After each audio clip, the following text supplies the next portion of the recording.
প্রতিবাদের অবসান এমন প্রতিবাদে পালিত হলো এবারের বাংলা বর্ষবরণ উৎসব। সকালে ঢাকা বিশ্ববিদ্যালয়ের চারুকলা অনুষদের সামনে থেকে বের হয় বর্ষবরণে দেশের বৃহত্তম শোভাযাত্রা। অংশ নেন শিক্ষক শিক্ষার্থী সহ বিভিন্ন শ্রেণী পেশার মানুষ। তারা জানান, ফ্যাসিবাদ মুক্ত বাংলাদেশ ও ২৪-এর চেতনা দেশকে এনে দিয়েছে স্বাধীনতার নতুন সূর্যোদয়। আরও জানাচ্ছেন রিফাত শিশির। বাঙালির কয়েকশো বছরের সার্বজনীন এই উৎসব ধর্ম বর্ণ নির্বিশেষে সর্বস্তরের মানুষের এক প্রাণের বন্ধন, যা প্রতিটি বাঙালিকে এনে দেয় আপন পরিচয়। প্রতি বছরের মতো এবারও এই উৎসবকে বর্ণিল সাজে সাজিয়েছে ঢাকা বিশ্ববিদ্যালয় চারুকলা অনুষদ।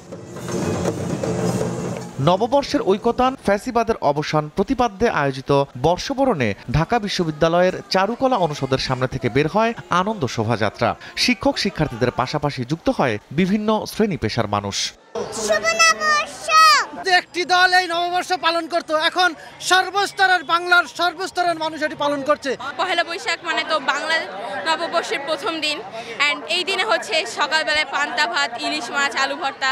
অবশ্যই খুবই বিশেষ একটা অনুভূতি, কারণ যেহেতু বাংলাদেশের এটা একটা ঐতিহ্য। I'm very happy. Thank you very much for hosting me in Dhaka in Bangladesh. I love Bangladesh very much. Bangla band মিউজিকের যে কন্ট্রিবিউশনটা বাংলাদেশের সংস্কৃতিতে, এটা এই প্রথমবারের মতো এটাকে রেকগনাইজ করা হয়েছে। ঢাকায় যারা ব্যান্ড আছি তারা ছাড়াও আমাদের সাথে রংপুর, টাঙ্গাইল, গাজীপুর, ময়মনসিংহ সব ব্যান্ড মিউজিশিয়ানরা, বান্দরবন সবাই যোগদান করেছে। শোভাযাত্রাটি চারুকলা অনুষদের সামনে থেকে শুরু হয়ে শাহবাগ মোড়, টিএসসি, শহীদ মিনার, দোয়েল চত্বর ও বাংলা একাডেমি হয়ে চারুকলা অনুষদে গিয়ে শেষ হয়। চিরায়ত ঐতিহ্যের সাথে এবার ২৪-এর চেতনা সার্বজনীন এই উৎসবকে ভিন্ন মাত্রা এনে দিয়েছে বলে জানায় অংশ নেয়া বর্ষবরণকারীরা। ফেসিবাদের পতনের পর ৫ আগস্টের পর থেকে আমরা যে একটা অন্যরকম মুক্তির আনন্দ চারদিকে, এটা মনে হয় এবার পহেলা বৈশাখের সাথে এটা মিলেমিশে একাকার হয়ে গেছে। আমরা ২৪-এর আন্দোলনের সময়ও ছিলাম এবং আজকেও আসছি, সেটার ফিল আমরা অবশ্যই আজকে পাচ্ছি। খুব ভালো লাগছে।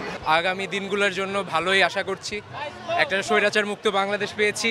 ৩৬ জুলাই এটা যে কি যে একটা করে দিল, আপনারা, আমিও ফিল করি, সবাই ফিল করেন আপনারা, ভালো লাগলো।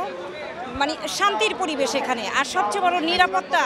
বর্ষবরণের বিশেষ আকর্ষণ ২০ ফুট উচ্চতার স্বৈরাচারের মুখাকৃত নামে মোটিফটি। স্বৈরাচারের মুখাকৃতি মোটিফটি দাতাল নারী মুখের এক ব্যঙ্গচিত্র। বিষয়টির তাৎপর্য তুলে ধরেন অনেকেই। ক্ষমতা একদিনের না, ক্ষমতা চিরস্থায়ী হওয়া উচিত এবং ক্ষমতা যেন কেউ কুক্ষিগত করে না রাখে। এটার থেকে শিক্ষা নেওয়া অবশ্যই আমাদের সবারই উচিত। সবাই শিক্ষা নেওয়া উচিত, বিএনপি থেকে শুরু করে বিএনপিও যেন সামনে এরকম ভুল না করে। এরকম একটা প্রতিচ্ছবি দেখতে চাইনি এই ফেসিবাদ শেখ হাসিনার, কিন্তু আজকে দেখতে হচ্ছে তার কর্মের জন্য, তার কৃতকর্মের জন্য আজকের এই প্রতিচ্ছবি। যদি কেউ কারো উপর জোর জুলুম চালায় তাহলে তার পতন অবশ্যম্ভাবী, এটাই আজকের প্রতিপাদ্য।